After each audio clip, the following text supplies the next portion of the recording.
দীর্ঘ ১ মাস সিয়াম সাধনার পর নতুন পোশাক পরে যখন সবাই পালন করে ঈদ উল ফিতর, ঠিক তখনই কিছু ঘরে বইছে নিঃশব্দ কান্না। জুলাই আন্দোলনে প্রাণ হারানো শহীদ সৈকত এবং ফারহান ফায়াজের পরিবারে এবারে ঈদও যেন শুধুই এক শূন্যতার নাম। প্রিয় সন্তানদের ছাড়া ঈদ তাদের কাছে আনুষ্ঠানিকতা মাত্র। ছোট ভাইকে ছাড়া ঈদ কেমন কাটছে বলতে গিয়ে বাকরুদ্ধ শহীদ সৈকতের বড় বোন। কেমন কাটছে জুলাই শহীদ পরিবারের ঈদ, সেটি জানাচ্ছেন সহকর্মী মাজহারুল ইসলাম। ঈদ মানে আনন্দ আর প্রিয়জনদের সাথে সময় কাটানো, তবে সেই আনন্দের যেন ছিটে ফোঁটাও নেই জুলাই আন্দোলনে শহীদ সৈকতের পরিবারে। আছে শুধু স্মৃতি আর অসীম শূন্যতা। একমাত্র ছেলেকে ছাড়া কাটছে তাদের আরও একটি ঈদ। অনেক লম্বা সময় মনে হচ্ছে।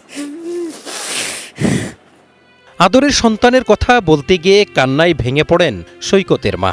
উৎসব যেন তার কাছে হয়ে উঠেছে নিঃশব্দ কান্নার দিন। কোনো কিছুর কোনো চাহিদা ছিল না, কিছু যেভাবে দিতাম। ছোটবেলা থেকে এত লক্ষ্মী কেন ছিল আল্লাহ জানে, যে আল্লাহ পাকের কাছে চলে যাবে, যে এই জন্য যেভাবে আমি বলতাম একদম ওইভাবে শুনতাম। ওর স্মৃতিগুলি 8টা বাজলে করে দিকে থাকে। আমার ছেলে তো এই টাইমে দৌড়ায় নামাজের জন্য ব্যস্ত হয়ে যায়। তো মন ভালো নেই সৈকতের বড় বোনেরও। ভাইয়ের সঙ্গে কাটানো শেষ ঈদের স্মৃতি এখনও হাতড়ে ফেরেন তিনি। আমার এখনো মনে হয় ও হয়তো ধরেন বাইরে কোথাও আছে, এসে পড়বে।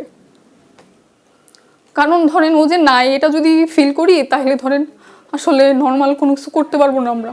জুলাই আন্দোলনে 18 জুলাই ধানমন্ডিতে পুলিশের গুলিতে শহীদ হন ফারহান ফায়াজ।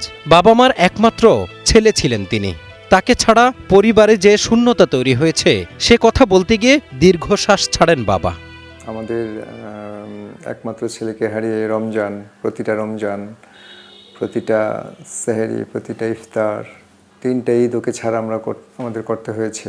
সামনে আরেকটা ঈদ। তা আমাদের তো আর ঈদ, আমাদের জীবনে ঈদের আনন্দ আর কখনো ওইভাবে হবে না। ফাইয়াজের ঈদের দিন কেমন কাটতো তুলে ধরলেন সেই স্মৃতিও। ঈদের নামাজগুলো বেশিরভাগ আমাদের নারায়ণগঞ্জে আমার নিজেদের বাড়িতেই আমরা নামাজ আদায় করতাম। ওখানে নামাজ শেষ করে আমার বাবা মা বা আমার দাদা দাদি যে কবরস্থানে শুয়ে আছে, ওখানে আমরা সবাই মিলে, পরিবারের সবাই মিলে দোয়া করতাম। এইভাবে দিনগুলো আমাদের খুব সুন্দর সুখকর ছিল। এখন তো সেই দিনগুলো আর আমরা ফিরে পাবো না। ফেসিবাদের বিরুদ্ধে লড়াই করতে গিয়ে জীবন দেওয়া ছেলেরা আর ফিরবে না, তা নিয়ে বড় আক্ষেপ নেই পরিবারের। কিন্তু সন্তান হত্যার বিচার ও জুলাইয়ের আকাঙ্ক্ষা বাস্তবায়নের দাবি তাদের। এটা না মানার তো কোনো আমি তো কোনো দেখতেছি না। এটা না মানার কারণ কি? এটা তো না মানার কোনো কারণই নাই, তাই না? এই যে 1400টা ফ্যামিলি যে এটা সাফার করতেছে। সর্বোপরি বিচার, আইনি সুরক্ষা এবং আমাদের জুলাই সনদের বাস্তবায়ন। জীবন যতই ব্যথিত হোক, কর্মচক্র চলমান থাকে। সেই চক্রে আবদ্ধ শহীদ পরিবারও। Mazharul Islam, star news, Dhaka.